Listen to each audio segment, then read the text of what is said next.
Morning, evening, afternoon to everyone. Thank you for joining. My name is Yewande. I am on the Deem Journal team and excited for our second session of our third forum, Envisioning Equity. So session 2 will examine the concept of neurodiversity and its implications and its and how it shapes conditions of equality. I knew when I saw it, I was like, no, I was like, you can no.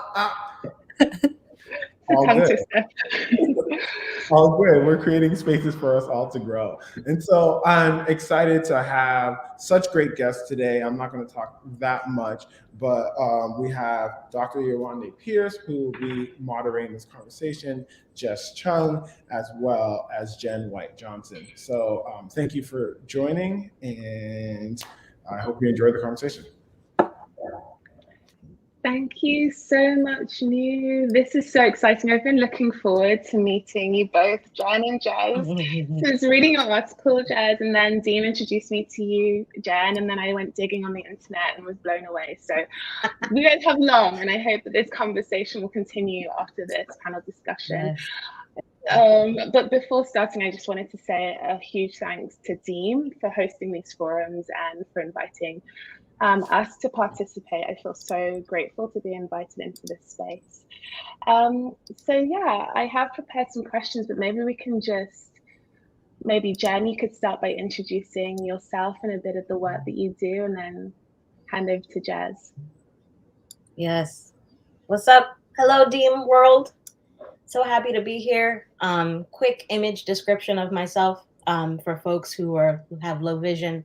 I'm an Afro-Latina woman with brown cinnamon skin, wearing a navy blue sweatshirt that says "We must love and support each other." It's by some of my favorite designers, Philadelphia print. And I'm wearing like a golden braided headband, and I have a gap in my teeth. And I'm upstairs in my co-working space that I sometimes share with my 9-year-old kid. Still getting used to him being 9.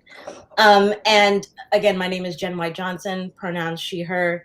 I'm joining you from the stolen lands of the Piscataway people in Baltimore, Maryland. I am a art activist, designer, photographer, mom, fellow HDADer, also living with an autoimmune disorder and anxiety, and parent to an amazing autistic kid. And I love teaching the world about disability justice using zines and photo bookmaking, and softness and tenderness. So that's really me. So thank you so much for just holding space for this today. Thank you. Absolutely. Thank you, Jen. That's such a warm description. And yeah, I'm so excited to finally get to meet you and to get into conversation with you about disability justice. Jess, would you like to introduce yourself? Yes, Jen, that was such a great precedent of how you introduced yourself, and I really appreciate that. I felt so much sensory joy when you were describing your visual description. Oh yes. Yes. I'm the same. I'm in a space with there's a pink wall behind me, and you can see clouds in the blue sky outside my window. I'm wearing a necklace that looks like a string of Christmas lights, multicolored. I'm wearing earrings with iridescent clouds on them, and I have gems on my eyes, and my eyes also have neon pink winged eyeliner. And I am Korean, of Korean descent. I'm first generation, born here. And I now live in the land of Lenapehoking, now known as New York City. And my pronouns are they, them. I am how I describe myself changes on a daily basis. So I like to say the things I do instead of the things I am. I write, I facilitate workshops, I model, I'm getting into acting now. I work in the intersection of personal transformation and collective change. So a lot of the work I do is focused on how to create more caring and safe and supportive environments, and more equitable environments for all of us to exist in. Thank you, Jess. And I have so excited to see what gems you would have today. I was like, because I see on Instagram all the lovely gems. So it's good to see you. And Jen, again, it was great to have that sort of introduction. So I'll also do it. So I'm Yewande, she, her, and I'm Black. I have dark brown skin. I'm in my dining room and the light is coming in and it's beautiful. And I've got this beautiful picture here of some black love, which the light is kind of hiding a bit. I've got my glasses on, which have a blue blocker, and that's reflecting back, which is kind of fun and spacey. And yeah, I'm so happy to be here. I have a background in neuroscience, science communicator, and I studied neurodegenerative diseases, so brain disorders, for the majority of my career. And yeah, I'm excited to be exploring this idea of neurodiversity and what neurodivergence is. So just a grounding question I thought we could start with as an extension of how we look and who we are, but how are we feeling today? How's everyone feeling in this moment? Just maybe a couple of words before we get started. Jen, do you want to go? Yeah, I'm feeling very grateful and fulfilled, and also very safe in this moment, because I know that this exchange and dialogue is going to be really fruitful. And so I'm just looking forward to being fed, but then also being able to provide, nourishment as well. So thank you. Thank you. Jezz, how are you feeling? I'm feeling very excited because this is something that I care so deeply about, and I'm still new to this language. So I'm consuming so much by myself a lot of the time, and I really am craving having more conversations about neurodiversity, about being neurodivergent and my neurodivergent experiences. So it feels like such a treat. I'm also a neuroscience nerd, so I'm really geeked to be in conversation with you. Get to know your story, Jen. I feel like it's just it feels like such a treat, and I'm really grateful to Deem for creating this space. Yes, amazing. Likewise. I agree. Same here. Thank you for that. Yep. Okay, so let's jump into the questions just to let everyone know who's joined us. You can drop some questions in and I'll get to them at the end. But yeah, let's just start off. As you said, this language is new to you, Jezz. Same here. Even though I've been in the neuroscience academic space, neurodiversity is new to me. Jen, I know that this is something that you've been familiar with for a long time. So I'm also feeling very receptive to both of your perspectives and the knowledge you have to share. So let's start off with just defining neurodiversity. So language can be really limiting if you don't challenge it and you don't push it and you don't kind of stress test it, but it can also be really freeing. I know, Jezz, in your piece, you talked about how that language actually was quite liberating. So I also have found, neurodiversity as a term really liberating, but only after really struggling to actually grasp the concept of neurodiversity. So like the first thing that you read about is you can't be a neurodiverse individual, you're neurodivergent. So in many ways, neurodiversity as a concept is a departure from the definition. It's more inclusive. It's not about necessarily diagnosis. But I'm wondering what neurodiversity means to you both. So Jen, do you want to start? Yeah, one of the things that I was writing out last night, because I love to journal about questions, and it was a really beautiful exercise getting the questions, because they served as like these really beautiful like journal prompts that I could just write out and articulate. With ADHD, I tend to ramble, so I have to really write out my responses to keep me on track. So some of the things that came to mind was, neurodiversity means to me like really embracing that your body mind can be a radical space of softness. a radical space of softness and resistance, you know, at the same time, because there's such an intersection of the softness and the friction. You know, as Audre Lorde said, and I know we're probably going to mention her a lot during this talk, that we don't live single issue lives. So whether it's neurodiversity, neurodivergent, there are all so many things wrapped up into one entity, you know. And one of the things that I really try to do consistently is accepting the authenticity of my pain, of my pleasure, and viewing it as power. That is really what neurodiversity means to me. It's like embracing the power in what folks, you know, continue to think that you can't do, as they try to like define you and they try to box you in. And so I love that we can build, create, exist in like our own worlds that have been deemed inaccessible, and that we can be completely unapologetically neurodivergent, neurodiverse, disabled, just existing in the space and how we define it. So I like that what you said in terms of let's depart that word from commodifying us so much, and let's be liberal with it and like define it for how it is meant for us.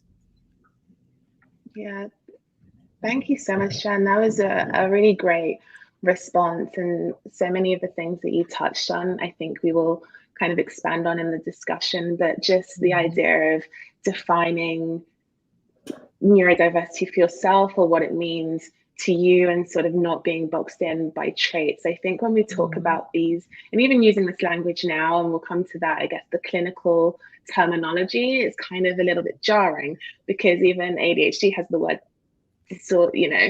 deficit in it, you know.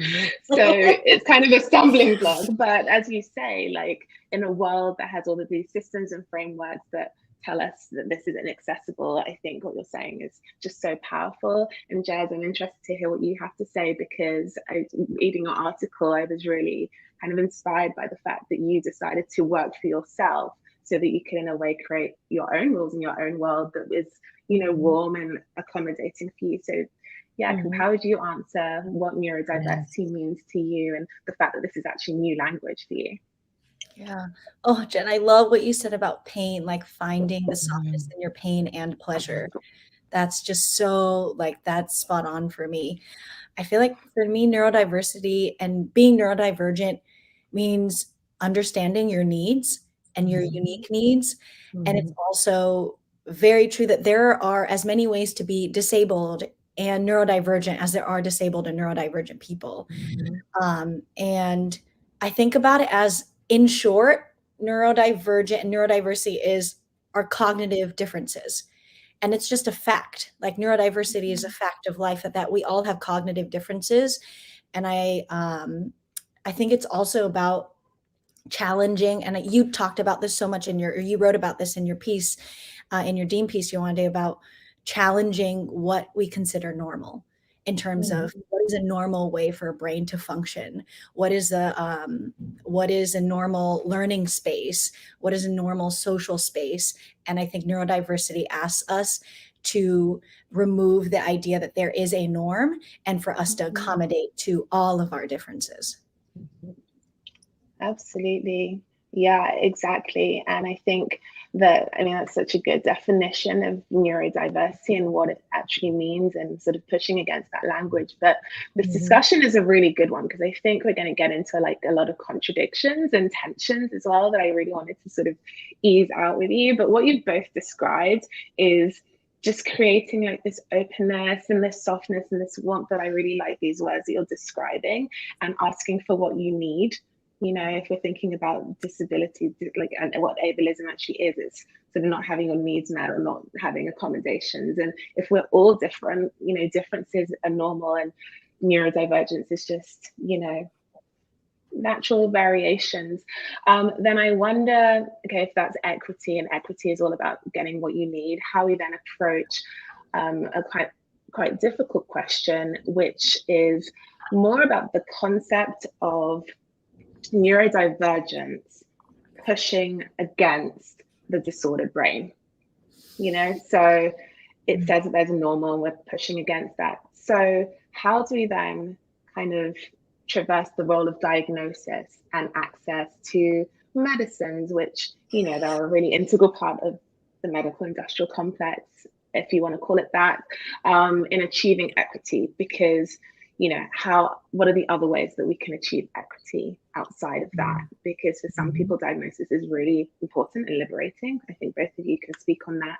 But at the same time, how do we kind of pull that apart? Jen, do you want to go? Yeah, that's a very, it's a complex question. And for me, I tend to think about, you know, loving that I can validate like self-diagnosing, you know, and knowing that, you know, if you don't get the diagnosis as quickly as you want it, especially since, you know, the pandemic was really and still is like a very inequitable space for a lot of us, especially folks of color, who have to go through so many loops to be able to just get a affirmation in their diagnosis. And I know with my journey, it was very much rooted in being open to disclose, you know, my own disabilities for myself, and embracing that language and letting my son know, you know, being diagnosed as autistic, you know, when he was 3, it was not this you know, debilitating experience for our family. It was a space where we knew, okay, we can teach him to be free. We can teach him to be, you know, who he is in ways that as kids that I wasn't always allowed to be. You know, whether I was teased or bullied for being really eccentric and extra and always speaking and talking, because that's how I communicated, you know, myself through poetry and theater. And, you know, because we know that the educational system is not always a safe space for our kids. And I have to be able to kind of speak as a care worker, because if we're really talking about community, then what are we really doing to save like these Black and brown futures when a 10-year-old child like Isabel Trishanor in Utah could, you know, trigger warning, could commit suicide, take her own life as a result of being bullied, as the result of a school system that was ableist and racist and not being able to provide what she needed the most.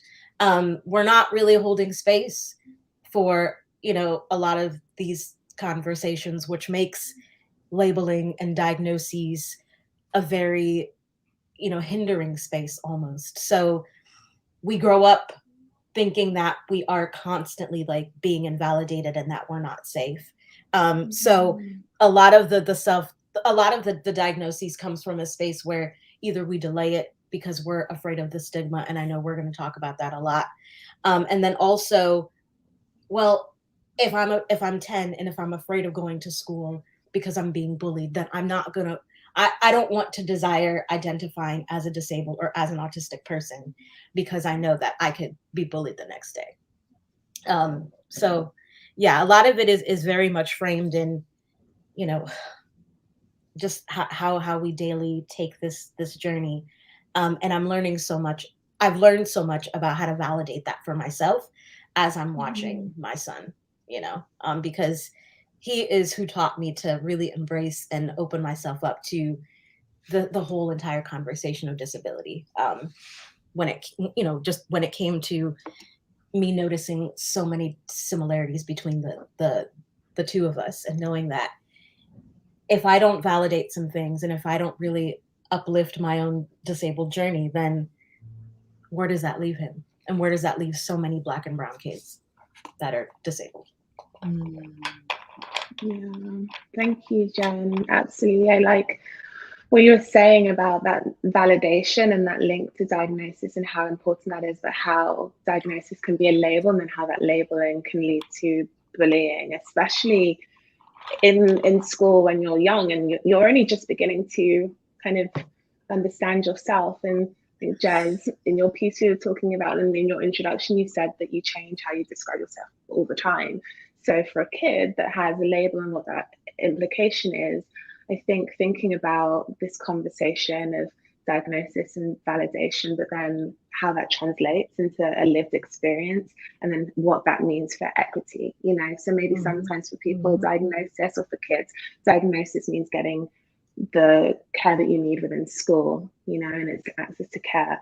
But also in the same breath, it can lead to like the bullying that you're describing. So it is a really difficult conversation to have, and one that is very, we're all different, it's about differences. Jess, do you want to expand on that a little bit? Yeah, especially the validation piece, because it is so much, I think for me, discovering the language of neurodivergence has been so validating in, oh, my life makes so much more sense. Like when I discovered autistic frameworks, I realized, oh, there's nothing wrong with me. I'm not slow. I'm not stupid. It's just that my brain works differently. And I think it allowed me to show up and give myself what I need and feel safe to do that. Like even in this space, because this conversation is about neurodiversity, I feel comfortable stimming, like I have my slots on my lap. Like I have like my sensory tools. Like I have everything around me. It feels safe to show up that way. And I think, language shapes our perception of ourselves and of each other. And for me, in my practice of self-care and healing, and getting my diagnoses a few years ago of major depressive disorder, general anxiety disorder, ADHD, which was a privilege in a way, even though I got it like way later in life. Like I should have been diagnosed when I was a child, but I didn't have access to that growing up in a migrant household and everything. My parents coming from Korea, they didn't get support for their mental health and everything. So I feel like also this language feels just so much like we're talking about softness and kindness to ourselves. It feels for me so much kinder to talk to myself in a way that's saying like neurodivergent instead of disorder, like mental health disorder or illness. And sometimes that is a shortcut, because I think I just wonder how long it'll take us in like collective consciousness for us to understand that when we talk about equity and diversity and inclusion, we're also talking about our cognitive differences, not just our racial, gender, socioeconomic differences, and that our cognitive differences are impacted by our racial, gender, socioeconomic background too. Like it's all connected. And so for me, if I keep saying in my head, like I have this disorder, I have this illness, then it almost just tells me, it reaffirms to me that there's something wrong with me instead of something wrong with society for not accommodating to me and for not creating, different spaces where I can show up as me and creating the conditions for my safety, my productivity, my creativity. And I also have been saying for the past like year that I'm in my like superhero era of like, the superhero arc narrative of like they find their power, but it's so like not controlled. You're just like pew pew pewing everywhere. I don't know how to control it. I don't know how to hone it. I don't know when to turn it up and down. I don't know how to make it work for me. And for me, it's my hypersensitivity.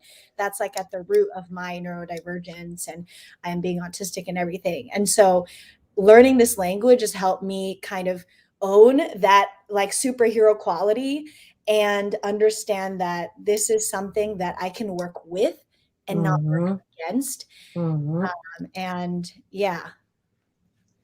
I love that, Jess. Thank you so much. Yeah, exactly. That was amazing. And I love what you're saying about, this language and how it does sort of it removes the idea of disorder and there being something wrong with you, and allows you to think about, what do I need? Well, it gives you permission, first of all, to think about your differences and being like, okay, my brain works differently. It's not a bad thing. It doesn't have a value. It's not negative, positive. It's just a difference in me as an individual. And this is what I need. And I loved, all of the things that you surround yourself with to feel safe and comfortable. And in this conversation among us all, we've all been excited to have this conversation under that umbrella. You posted yesterday, Jezz, like a slideshow, and the last one, I can't remember who had made that, but it's amazing because it's this umbrella over all of these terms which are clinical and have the word disorder in it, and the fact that you can have both now and this language is expanding, I think is so positive. And so I'm excited for this conversation to move forward just in our general consciousness, so it does become a part of our conversation about equity and inclusion and what that really means, so thank you so much for expanding on that.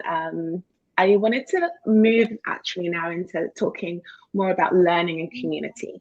So we've talked about definition, we've talked about equity, and now I'm thinking about sort of like learning. So what does it mean to actually learn about this space of neurodivergence, and how does community play into that? And I know, Jezz, maybe we'll start with you because your amazing article, which I have here, for anyone who hasn't read it, I think it's going live soon, but about communal care. So community is one way to access what you need. I'll pass over to you. Yeah. Oh, I wrote or I talked about in the piece in Deem about how me discovering the language of neurodiversity and neurodivergence has helped me practice communal care in a more soft, tender, nuanced, specific way. And I think, we create community because we feel excluded from dominant narratives and structures, right? And a lot of the times we can create that community based on a lot of anger that we have. I know for me, I've moved through a lot of anger against white supremacy, systemic racism, heteropatriarchy, capitalism, all these things. And so sometimes, some people call it trauma bonding, where you're bonding based on your traumas, which I think can be a beautiful thing. It's not all bad, but I think for me, I'm kind of shifting into this space where I really want to develop friendships, connections, community based on our shared vision for what we want the future to look like and what we want the future to feel like and be like. And so I think also I'm always tuning into who are the people that help me feel safe, seen, supported. Who are the people that I feel like I can stim around? Who are the people that won't judge me when I bring my sensory toys and tools? Who are the people that I can info dump with? Who are the people that I can kind of, just communicate with in a way that might not be like socially normal or acceptable, and me to kind of explore and experiment, expressing myself in different ways around them. And they're kind of my safe space to do that. And yeah, I feel like that's a really, lately I've really been feeling into that. And what Grace Lee Boggs says, another world is necessary, another world is happening, another world already exists. And I think about that all the time when I'm with my friends, especially my QT-POC, queer, trans, people of color friends.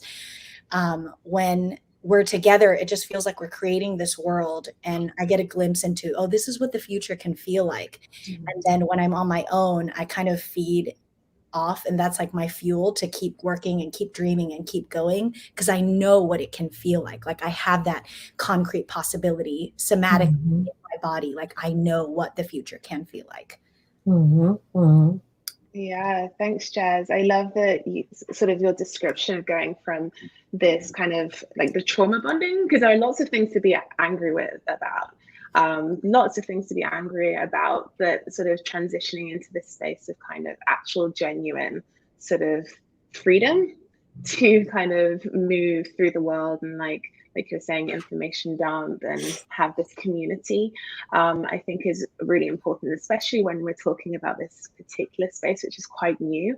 I feel like even I'm very new to this space. And then when you kind of explore a little bit, that people have strong opinions, there are lots of things that come up that can sometimes be a little bit intimidating in terms of grasping them, or it can feel a little bit eggshelly. So sort of opening up that space and entering it is something I really appreciate you touching on, Jezz, and sort of having this collective vision for the future and what it can be and what it can feel like, whilst also tackling the fact that there are lots of problems and there are lots of reasons to be angry.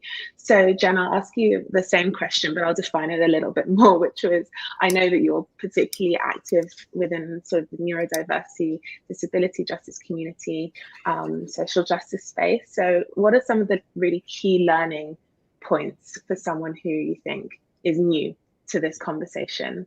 That's something I've been really keen to ask you. Yeah. Thank you. Amazing question. And thank you, Jess, for everything that you just dropped. So many beautiful gems. I think that definitely starting off with, honoring like our disabled, ancestors and the folks who have really laid the groundwork. I mean, we're talking about Harriet Tubman, Fannie Lou Hamer, Audre Lorde, the Black Panthers, spaces, disability justice collectives like Sins Invalid, so many folks that have continued to lay the groundwork and have been having these conversations for decades, because they really had to understand, this is how they have been seeing so many folks frame disability from this medical and charity model. How can we, break those chains that we are so bound to, that they think that we're bound to? And, like Jezz was saying, it's like, it's kind of like, what are those spaces that uplift you and that uplift the movement? And how are you feeling like you have the agency and that you have the safety to just be? Whether it is info dumping, whether it is, sharing collective resources and planning the events that you don't see, I love what the Critical Design Lab does, and like Amy Hamraye and Josh Halstead and all these folks that plan these remote access parties, and Kevin Gotkin and all those folks that create these really beautiful like liberatory spaces so that we can just say, hey, like, we're planning this. What are your access needs? Like, let's party and let's have a good time. And then you have other spaces like This Ability, the UK collective run by Suleiman Khan. Oh my God, I love, that amazing human. Being able to kind of look to the community and see that there's so many people speaking this beautiful language. Let's collectively give them funding so that they can build these, so that they can publish, so that they can create the art. That I really lean towards paying attention to disability organizations that lean away from that charity model. It's like, well, how can you fund me to like heal me? I don't want to speak that language. It's like, how can you fund me and support me so that I can create building the future, as Jezz was saying, because we see it, like disabled people, like we are the original oracles. Like we predict the future, we warn people, like, we see all the red flags. And so we have already so many of the answers, or at least, like equitable responses to how we want to be able to kind of, fix and adapt to like our world that isn't built for us. And so just paying attention to those spaces that speak all of those same, that have all of those mantras and messages. That's what I would collectively want to encourage people to do, follow, observe, listen. Make sure you check out, Sins Invalid's 10 Principles of Disability Justice, because for Black and Brown disabled folks, we're talking about survival here. We have continuously been attacked and, stolen, as a result of state violence. And so collective access and collective liberation is very much what we have built, our disability framework on for so long. So how are we going to continue to kind of build that for others?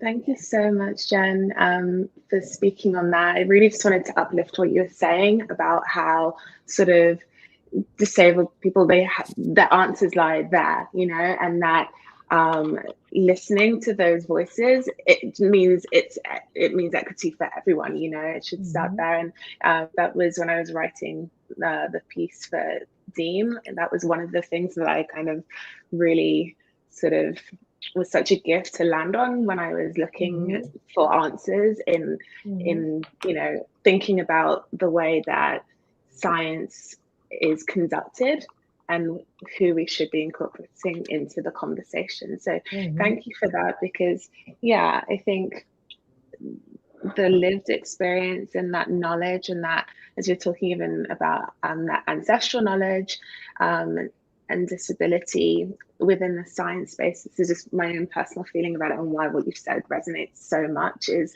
that practicing equitable science, I think, in relation to neurodiversity or disability, it means serving you know, but you need to actually know what people want to, how people want to be served. You can't just go out and decide, okay, this is the scientific inquiry we want, and this is what we want to develop. So I think that that is really important, and I really just wanted to uplift that, because I think that there's a way to sort of think about medicine without it being synonymous with disorder, you know, medicine and disorder, and just considering actually why, you know, a neurodivergent person may need medicine in the first place, but what those, you know, implications are in society. Yeah. So the next thing I kind of wanted to talk a little bit was more about community inclusion, and sort of, it's a really important part of neurodiversity I'm discovering, and it really helps to build equity, which is what you touched on in your article, Jezz. But yeah, we've spoken a little bit about this, about new community spaces and how it can be intimidating because no one knows how much everyone else knows. And there's like, you feel like you need to know everything, but you might not know anything, and you're going to make mistakes in talking about things, especially when it comes to learning. So I don't know, how have you both navigated that tension? I know for myself, sort of, yeah, it can be a little bit sort of daunting to understand how you can enter this space, you know. Jess, do you want to start?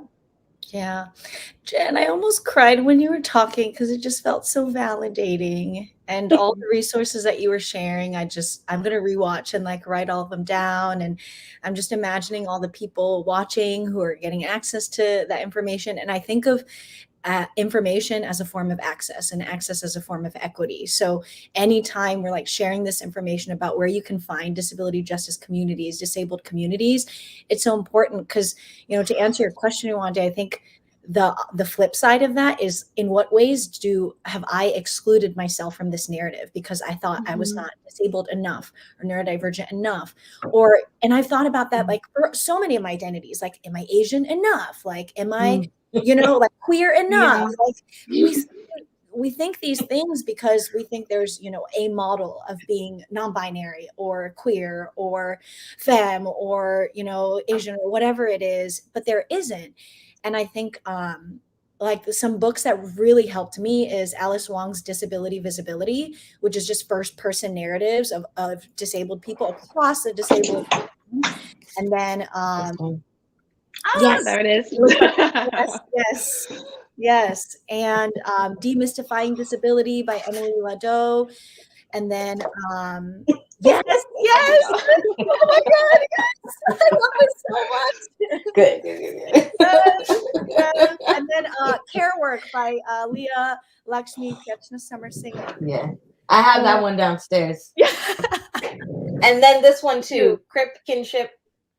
Wow, I love that. This is new. That one. Wow. The Disability Justice and Art Activism of Sins Invalid. So yeah, it's brand new. Oh my gosh, I'm gonna get that one. Yeah, and I also something that has really helped me is just having conversations with other neurodivergent or disabled people, which I don't have too many of in my life. And I actually think I get a lot from my friends of, Jess, you're helping me realize I'm neurodivergent. And I'm like, that's so much joy for me. I'm like, yes. Yeah. I have a theory that pretty much everyone I hang out with is neurodivergent. They just and I'm like, if you're hanging out with me, like there's some shared language. And yeah, like my friend Chella Mann has been really affirming, and he just always tells me like, Jess, you are allowed to claim this terminology. You're allowed to claim this because you're not doing anyone a service by excluding yourself from this narrative, especially if you're realizing that so much of your life fits under these frameworks.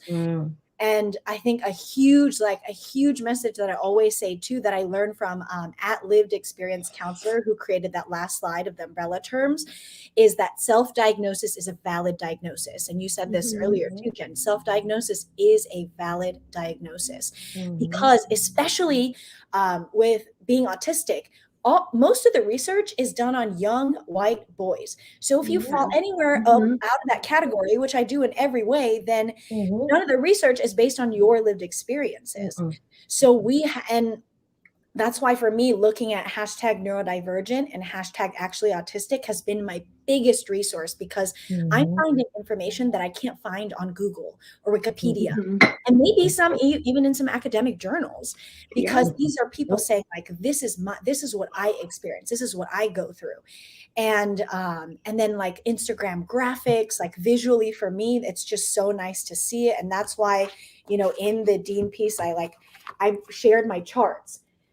And I hope that people see these and make charts in their own ways and like list out their needs. Because to me, like, it's very, like, these are the ways that the world teaches me to limit myself. You're chronically depressed, you're chronically anxious, you have chronic ADHD, and you're autistic, and here's, you know, racism, heteropatriarchy, capitalism, therefore, like, you're doomed. That's the narrative that I get every single day from everything around me.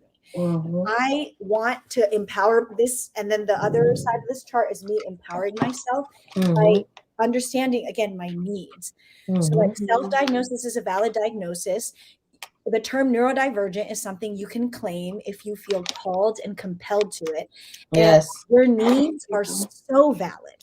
So valid. Like, you're not too picky or particular or bougie or whatever for having needs, like whatever they are for you. And so I'm always like making charts and writing it out, because I really want people to understand like the power they have to claim that and to create that agency, because we can't communicate our needs if we don't understand them.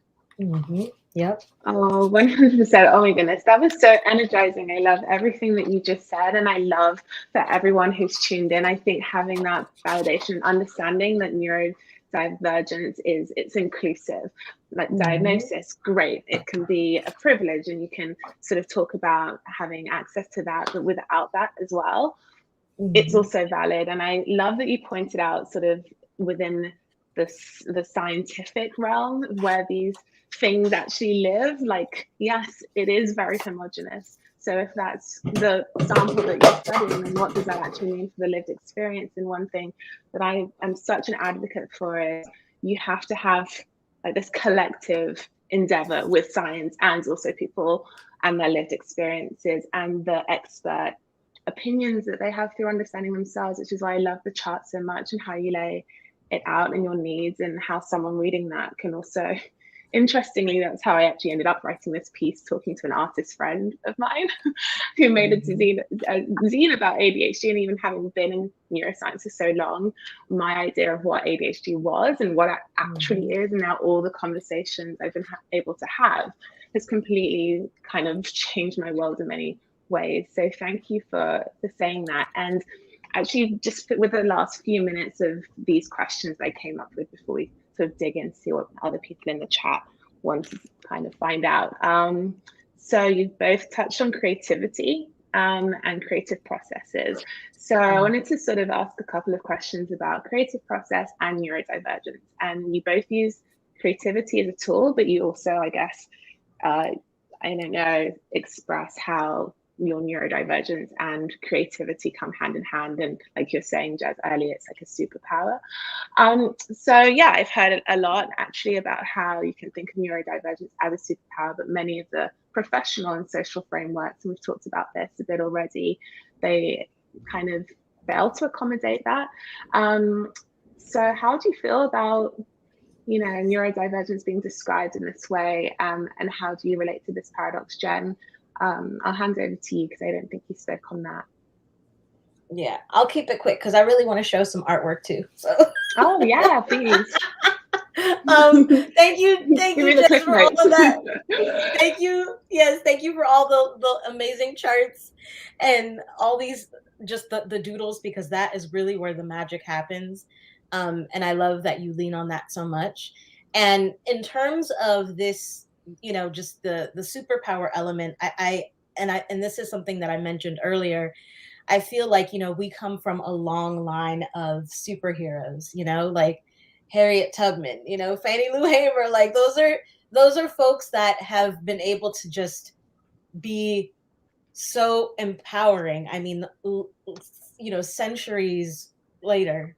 And I feel like that's really where like our power, our magic comes from.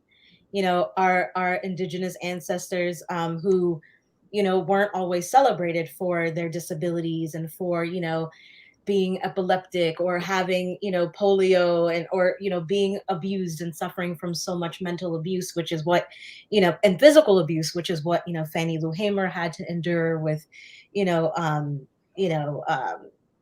appendectomies and forced, what am I trying to say? Forced, what's the word? My brain is like, I'm losing it in terms of hysterectomies, forced sterilization. Right, yes. Where your body is no longer in control, because folks are viewing you as cattle, viewing you as an animal, someone who's not worthy of any kind of power. So I feel like we are, as Black and brown disabled people, we're constantly being stripped of our magic, of our power, but we find ways to continue to lean on those strengths, through our disabilities, through, our acts of protest, our bodies themselves are acts of resistance. And so to me, that is what defines, this superpower, the superhero, just thinking of how much of that weight of our ancestors that we are still continuing to carry. And, what are aspects of that power that we can continue to give and spread, and use to uplift others. To me, that is really what the magic represents. Yeah. And then it's like what you're describing is a collective superpower, not just individual. It's about, again, coming back to community care and giving each other the support to actually step into that power. I'm very intrigued to see this artwork we have. Let me just check the questions. Okay, yeah, we have time. I'm just encouraging everyone who's sort of tuned in, please feel free to just drop in any questions. Like, there is no question that isn't going to be valuable. Oh yeah. Please. No, just to piggyback from what Jezz, was showcasing, how the art was able to really, encapsulate, so much of their, just of their daily walks and journeys and pathways. And it's so important to just, feed yourself and to also nourish yourself. And so even before I started really disclosing, like being, living with ADHD, and, it's really like my son's diagnosis that really helped to like encourage me to just be more open and to be more receptive. I created like this big, huge, like photo zine entitled Knox Rocks. And so published by my homies, Homie House Press. Make sure you follow them. Those are my girls that helped me publish this book. And what you see on the cover is a photo of my son when he was 5 years old, and this is a photograph of me. And we're just kind of like tossling, stimming, and this was like my autistic journey in terms of helping to kind of define, what autism represents and what it means, like in our own families, and being able to kind of say, to break that model, like what Jess was saying, like a lot of the representation is really based on, this kind of like white supremacist space where we only see like one story, or we visualize autism in one way. But how does it look when we can continue to kind of hold space for the Black boy joy, the smiles, like, like these really beautiful, tender, soft moments. And this was really like my journey. So it's like full of essays and poems that myself and my partner wrote in terms of being able to kind of define, my son's, just validity. So this is, being autistic is being true to yourself in a world that would rather you be invisible. And there he is, like, stimming and stacking letters and kind of like lining them up, like all of these really beautiful elements. Don't start crying, Jess, because then I will too. Please don't. Just don't. It's so beautiful.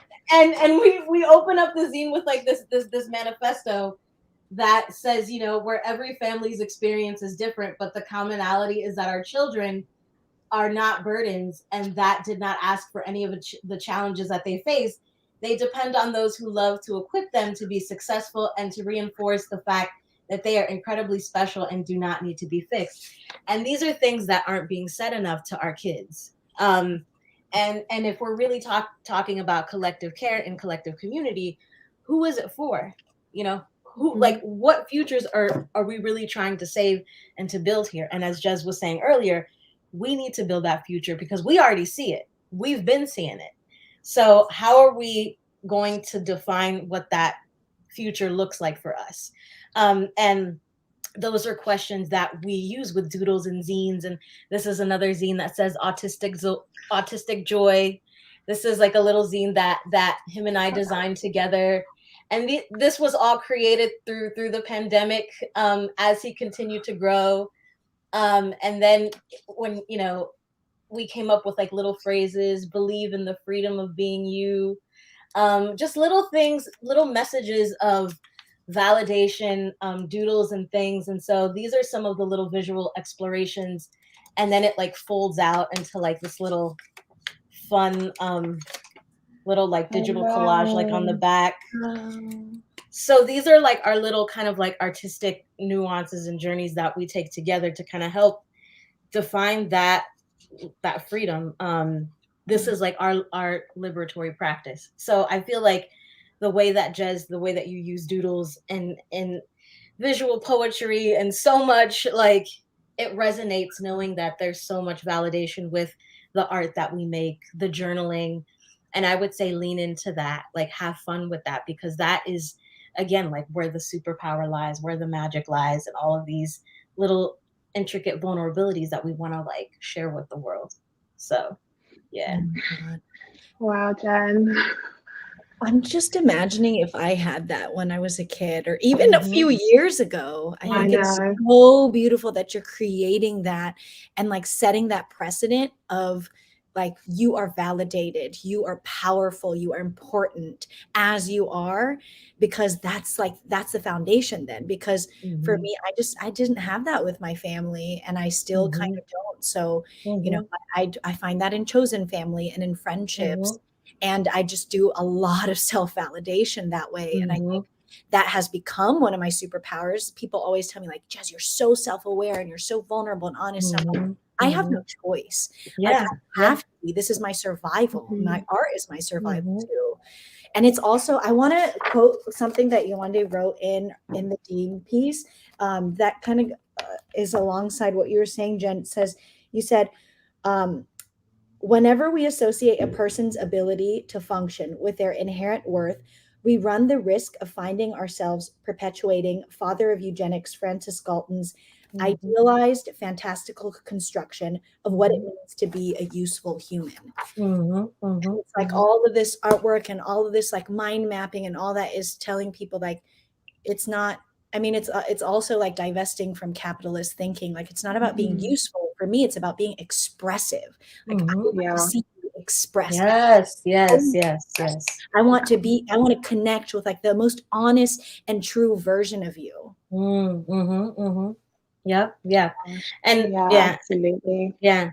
And I'm glad that we're willing to validate that, because there were, I mean, even in grad school, there were folks who were telling me, don't focus on the personal and on the vulnerability. And we know how debilitating like the academic space can be, where people say, you know, like, in my vulnerabilities, that's where, you know, a lot of the magic really breaks free. Yeah, absolutely.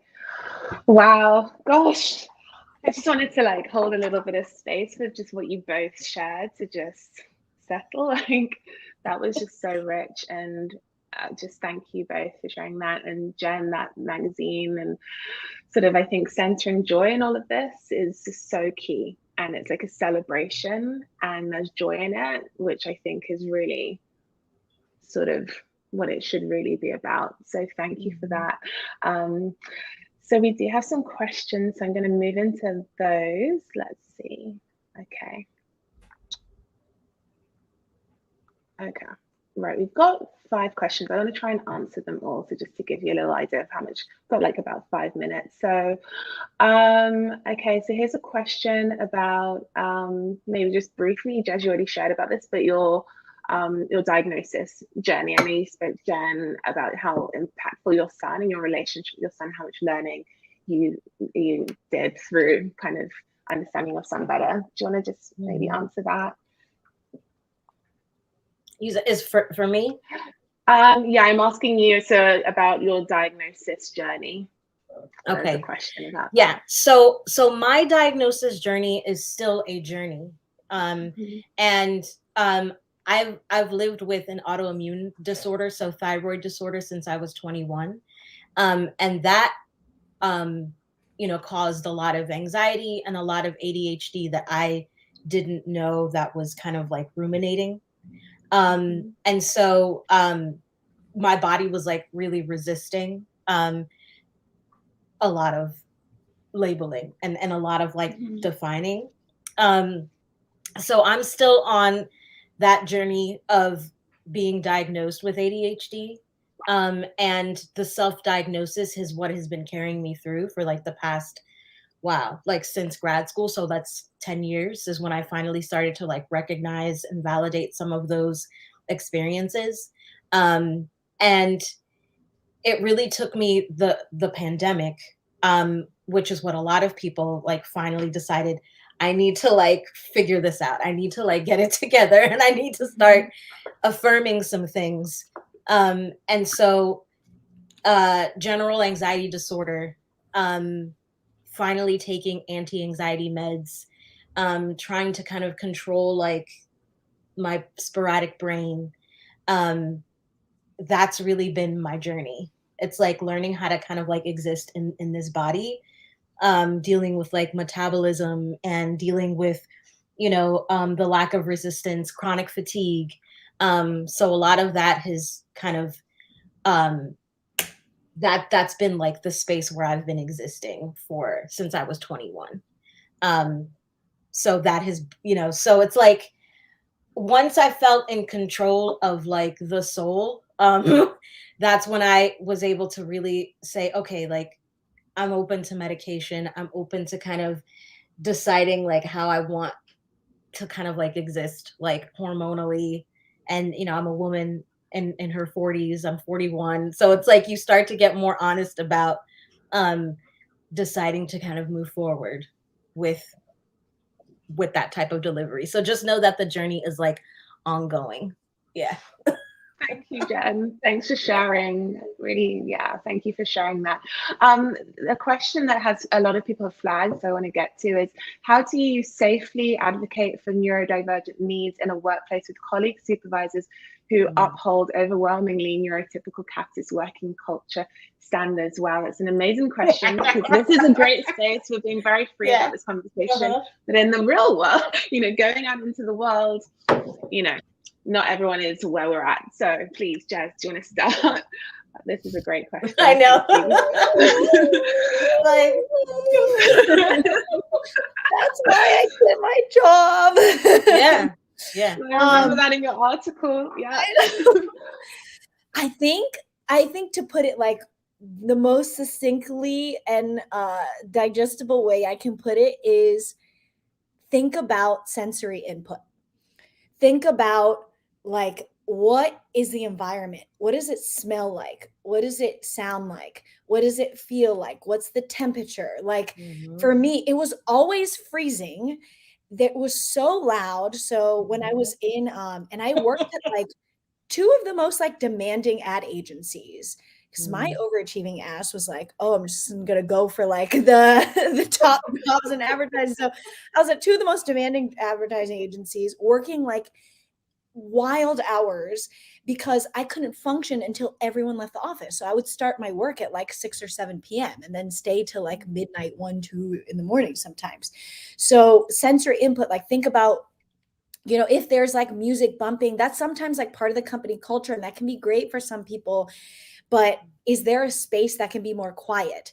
Can you like put an essential oil diffuser somewhere, or like have scent free? Just asking people like what opening up that conversation. Yeah, like opening up the conversation for what are your like sensory needs? What do people need in order to feel productive on your terms? Like how to go get through the day? What do you need to feel supported? And that looks so different for everyone. But for me, yeah, it was so much sensory input. And me working for myself was me really designing my environment. So, because when I'm working from home and even when I'm, doing speaking gigs and stuff from home, I can have all my tools next to me. I can have all my hydration next to me. I can have my essential oil diffuser going. I can set the temperature. So that creates the conditions for me to show up at my best. And I imagine, what if we did that in the workplace? What if we change the conditions so people can show up at their best? And also like pacing too, just checking in on people's bandwidth. I always ask, like, do you have capacity for this? Like, what's your bandwidth like lately? So yeah, understanding like different sensory input and then asking people what their needs are and what their capacity and bandwidth is. Mm-hmm. Yeah. Thank you, Jezz. Let me ask you just maybe one more question because we're low on time, but Jen, let's see, okay. Here we go. So I'm a creative and neurodiversity resource hub for I'm creating a neurodiversity resource hub for my university. What are the main things you think should definitely be included? Jen, any thoughts? Yeah, I mean, basically to piggyback off of what Jezz was saying, it's like making sure that that hub that you're creating is a space of agency and a space of safety where you feel like as a group you can actually like ask for what you need, but then know that you don't necessarily even have to rely on people all the time to kind of provide those access needs if you kind of build like that space for yourself. And a lot of the times we're looking for somebody to kind of build for us and about us, and it's like, no, build with us, build alongside us, or just let us build it ourselves. Like move out of the way. If you want to like co-conspire, or if you want to, ally up with us, that's cool. But just know that we are the decision makers and we get to kind of dictate what that space or what the experience is going to look like. And start with finding out if your university or school has like some sort of disability support services space or office. Find out what their goals are, because those accommodation letters that I get all the time as a professor, because I teach a class, those accommodation letters, it's like I kind of throw them out of the window sometimes because I rely more on a conversation between myself and the student. It's like, okay, well, what do you need? Because this accommodation letter, yes, this ensures that by law you get the accommodations and the services that you need, but it's vague. More time on tests. Like they're not even like super specific in terms of defining like exactly what that student needs.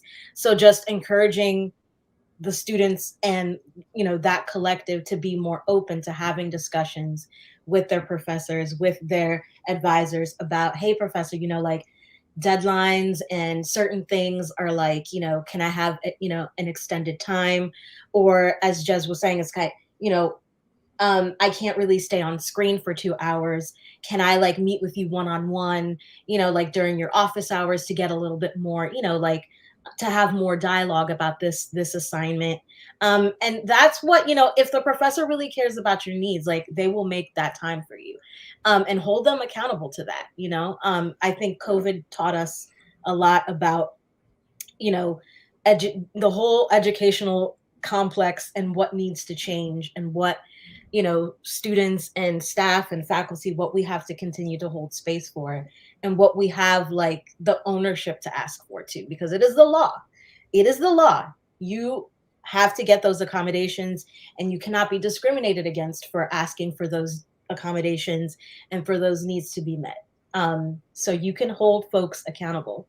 But yeah, start making those relationships with other disability movements on your campus and bring in disability advocates and activists and artists to kind of hold workshops. Like there's so many beautiful things that you can continue to do, to kind of help facilitate those conversations. But just let me know, hit me up.